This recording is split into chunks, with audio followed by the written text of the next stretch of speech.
साथियों नमस्कार। Knowledge nation YouTube channel के लिए मैं पॉपिन। आज है 22 अप्रैल, दिन बुधवार। नए दिन की नई शुरुआत के साथ नया टॉपिक लेकर के आपके बीच उपस्थित हूं मैं पॉपिन कुमार। आज का हमारा विषय है पॉलिटिकल साइंस के अंतर्गत जिस टॉपिक की हम बात करेंगे, जिस मौजू पे हम फोकस करेंगे, प्रकाश डालेंगे, वो विषय है हमारा राष्ट्र निर्माण की चुनौतियां, वह भी भारत के समक्ष। यानी राष्ट्र निर्माण की चुनौतियां भारत के परिप्रेक्ष्य में हम बात करेंगे। जैसा कि हम सब लोग जानते हैं कि भारत 15 अगस्त 1947 को आज़ाद हो गया था। लेकिन भारत आज़ाद हो गया था ये कहना मात्र बड़ा सरल और आसान सा लगता है, लेकिन जब हम देखते हैं कि किस किस प्रकार से आज़ादी के वक्त, जिस समय हमारा देश आज़ाद हुआ, किस किस प्रकार की चुनौतियां थी, वे कौन सी महत्वपूर्ण चुनौतियां थी जो हमारे राष्ट्र की एकता और अखंडता के लिए सबसे बड़ी बाधा थी, साथ ही साथ हमारे राष्ट्र की तरक्की और उन्नति में बाधा उत्पन्न कर रही थी, व्यवधान डाल रही थी। इन सब चुनौतियों को हमें भली भांति समझना और पढ़ना पड़ेगा, विचारना पड़ेगा।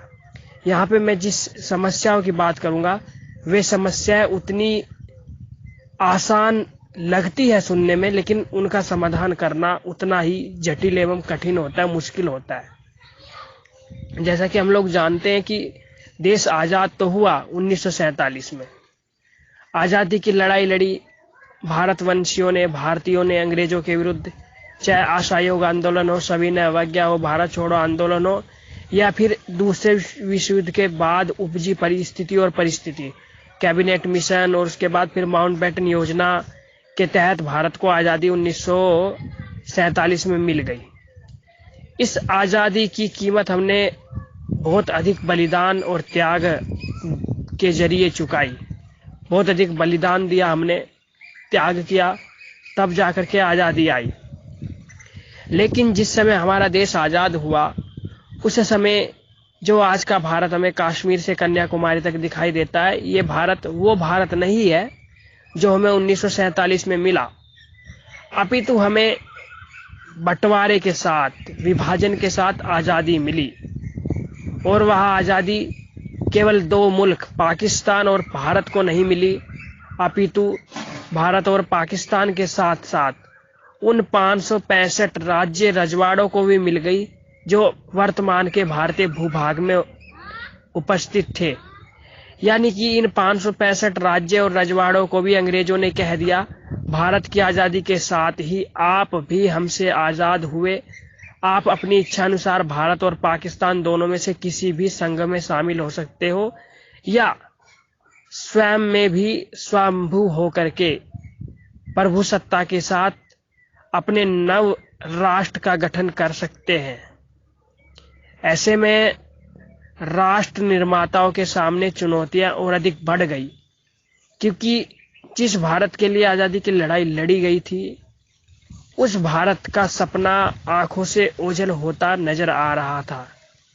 ऐसे में इस भारत के लिए लौह पुरुष बनकर के आए सरदार पटेल, जिन्होंने भारत के अनेक राज्य रजवाड़ों को समझाया, बुझाया, धमकाया और भारतीय संघ में शामिल कर लिया।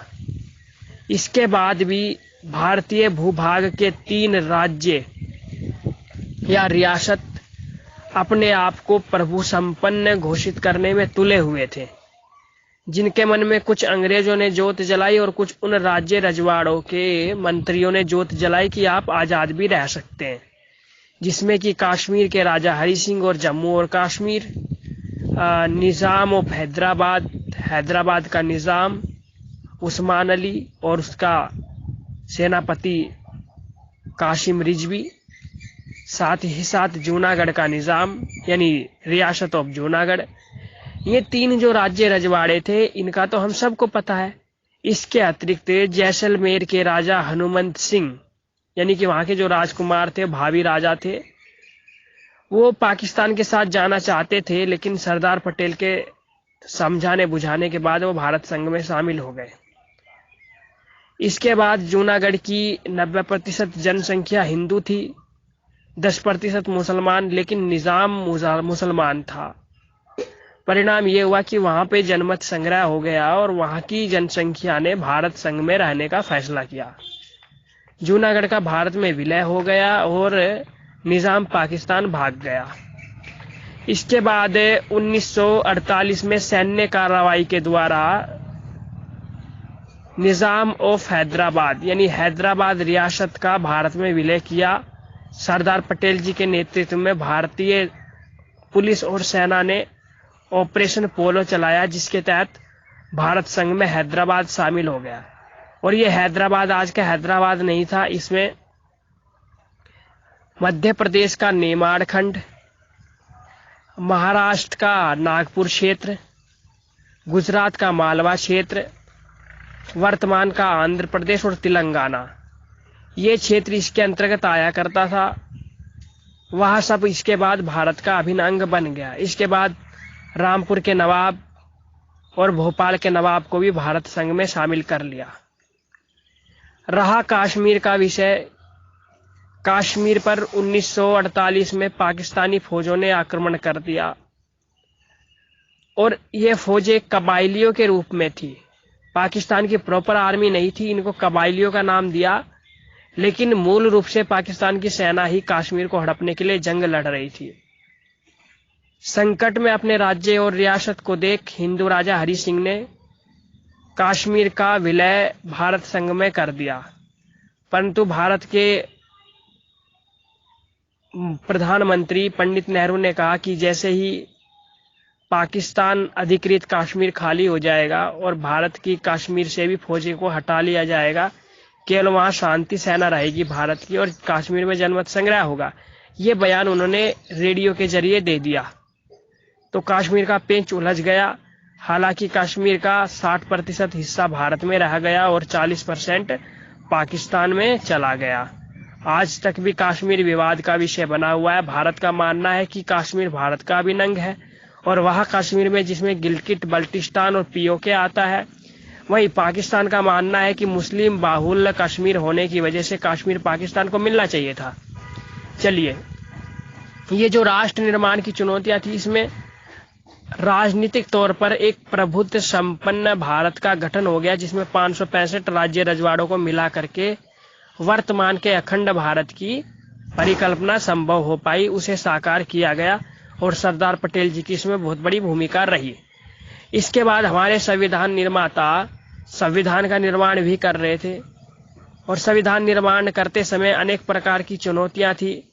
किस प्रकार की भारत में मत प्रणाली को अपनाना जाना चाहिए, क्या भारतीयों को मौलिक अधिकार भी दिए जाएंगे, राज्य के नीति निर्देशक सिद्धांत क्या होंगे, राज्य और नागरिकों के बीच क्या संबंध होगा, भारत की व्यवस्था संघात्मक होगी या एकात्मक, भारत में दलीय व्यवस्था है बहुदलीय व्यवस्था होगी या द्विदलीय व्यवस्था, भारत में तत्काल सभी लोगों को मताधिकार दे देना चाहिए या किस्तों में, यानी कि कुछ लोगों को दे करके धीरे धीरे सबको देना चाहिए, या फिर भारत में सार्वभौम मताधिकार दे देना चाहिए।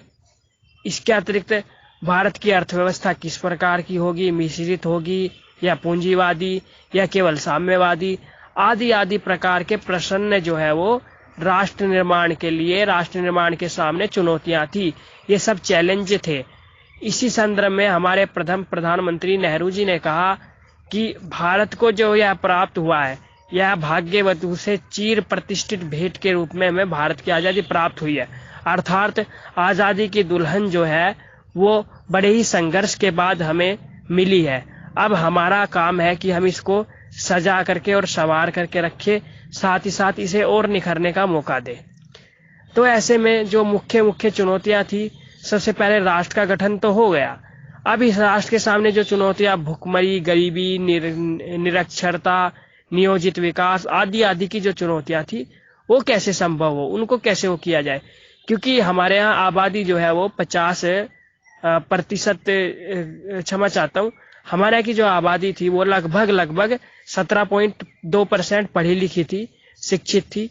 इसके अतिरिक्त हमारी आबादी जो है 82.8% निरक्षर थी। 89% आबादी गांव में रहती थी और कृषि पर आधारित थी। हमारी कृषि व्यवस्था ही हमारी राष्ट्रीय आय का मुख्य स्रोत था और हमारी अर्थव्यवस्था का महत्वपूर्ण साधन था। ऐसे में गांधी जी का वह सपना भी कि भारत, असली भारत गांव में बसता है और भारत गांव का देश है। फिर भारत में राजनीतिक व्यवस्था किस स्तर पर होगी, क्या ग्राम पंचायतों को भी अधिकार दिए जाएंगे, आदि अनेक प्रकार की समस्याएं थी। इसके अलावा विकास किस प्रकार का होगा, क्या भारत में नियोजित विकास होगा सोवियत रूस की तरह, तो आदि प्रश्नों का सवाल और जवाब खोजने का प्रयास किया गया। सर्वप्रथम तो भारत में सभी को मताधिकार का सार्वभौमिक मताधिकार दे दिया गया। इसके अलावा जो है भारत में शिक्षित 17.2% थे। उन लोगों को अनेक सरकारी सेवाओं के महत्वपूर्ण पदों पर नियुक्त करने के बाद जो हमारी निरक्षर जनता थी, जो अनेक सरकारी कामकाज संभाल सकती थी, जहाँ की शिक्षा की आवश्यकता नहीं थी, उनका भी उपयोग जो है हमने कर लिया। इसके अतिरिक्त कृषि सुधार और नागरिकों की उन्नति और पोषण आदि के परिप्रेक्ष्य में पंचवर्षीय योजनाओं का निर्माण किया गया। 1950 में ही हमारे राष्ट्र निर्माताओं ने योजना आयोग का गठन किया। प्रधानमंत्री इसके जो है अध्यक्ष रहे और ये पंचवर्षीय योजना 5-5 वर्ष में 5 वर्ष के लिए तय की जाती थी कि अगले 5 वर्ष तक का किस प्रकार का भारत का विकास होगा, किन किन चीजों पर हमें महत्वपूर्ण ध्यान रखना पड़ेगा। जैसे कि पहली पंचवर्षीय योजना 1951 से 56 और 56 से 61 में कृषि के उत्थान पर बल दिया गया। 61 से 66 वाली पंचवर्षीय योजना में बल जो है वो तकनीकी की ओर दिया गया, जिसके अंतर्गत IIT आदि का गठन हुआ और आज वही IIT विश्व भर को इंजीनियर प्रदान कर रही है, विशेष रूप से USA और नासा को, आदि आदि संस्थाओं को। ठीक है, तो कृषि में बहुत हद तक सुधार हुआ, भूमि सुधार हुआ। हमारे यहाँ पे भूमि सुधार के अंतर्गत जो है जमींदारी व्यवस्था का उन्मूलन आदि हो गया। प्रत्येक व्यक्ति को बिना जाति और धर्म पूछे मताधिकार प्रदान कर दिया गया है। कोई भी व्यक्ति जो है भारतवर्ष में इलेक्शन लड़ सकता था, उसकी कोई शिक्षा निर्धारित नहीं थी, क्योंकि 17.2% लोग ही केवल हमारे यहाँ पे पढ़े लिखे थे। इसके अतिरिक्त गरीब लोगों तक मूलभूत संसाधन, रोटी, कपड़ा और मकान पहुंचाने का उत्तरदायित्व भी पंचवर्षीय योजना में कर दिया गया था। साथ ही साथ हम देखते हैं कि और हमारे सामने किस प्रकार की चुनौतियां थी और हमने उनको कैसे निपटे, क्योंकि भारत बहुभाषिक और बहुभेषज वाला देश है। यहाँ पे कहा जाता है कि 2 कोश पर वाणी बदले 4 कोश पर पानी, 8 कोश पर भोजन बदले भारत की यही कहानी। ऐसा भारत के परिप्रेक्ष्य में कहा जाता है। कितनी विभिन्नताएं हैं इस देश में। थोड़ी थोड़ी दूर पे पानी और बानी, यानी पानी और वाणी, बोली दोनों ही बदल जाती है और अनेक प्रकार से ये भारत भिन्न भिन्न सभ्यता और संस्कृति एवं धर्मों को स्वयं में समाहित किए हुए हैं। इसलिए प्रत्येक धर्म और संप्रदाय के महत्वपूर्ण अंशों को लेकर के एक सुदृढ़ व समृद्ध भारत का निर्माण किया गया। साथ ही साथ भारत के नागरिकों में एक राष्ट्र की भावना उत्पन्न हो, इसको ध्यान में रखते हुए राष्ट्रीय एकता के लिए अनेक प्रकार के स्लोगन आदि का उपयोग किया गया, ताकि हमारा राष्ट्र एक राष्ट्र के रूप में स्वयं को संगठित करके रह सके। और इसके अतिरिक्त जब हम आगे देखते हैं तो हमारे संविधान निर्माताओं ने अनेक प्रकार के अधिकार हमारे भारत के नागरिकों को समान रूप से प्रदान किए। वहीं शक्तियों का विभाजन जो है वो 3 सूचियों के अंतर्गत किया उन्होंने, केंद्र सूची, राज्य सूची एवं समवर्ती सूची। इसके अलावा जो है कुछ भाषाओं को राजभाषा का दर्जा दिया, ताकि क्षेत्रीय एकता और अखंडता बरकरार रहे या बची रहे। तो ये सब चीजें हमारे सामने, राष्ट्र के सामने चुनौतियां थी और बखूबी हमारे उस समय के राष्ट्र निर्माताओं ने इनका अनुपालन करते हुए इनका समाधान करने का भी प्रयास भली भांति किया। आपका बहुत बहुत धन्यवाद। आपको ये क्लास बहुत अधिक पसंद आएगी। फिर मिलेंगे अगली कक्षा में अगले नए टॉपिक के साथ। थोड़ा सस्पेंस में रखते हुए नया टॉपिक आपको नेक्स्ट क्लास में ही बताऊंगा। Navigate up. Send. Camera. Attach. Type a message. Emoji. But. Cancel. 1456. Cat. Emoji. Time. Attack. Camera.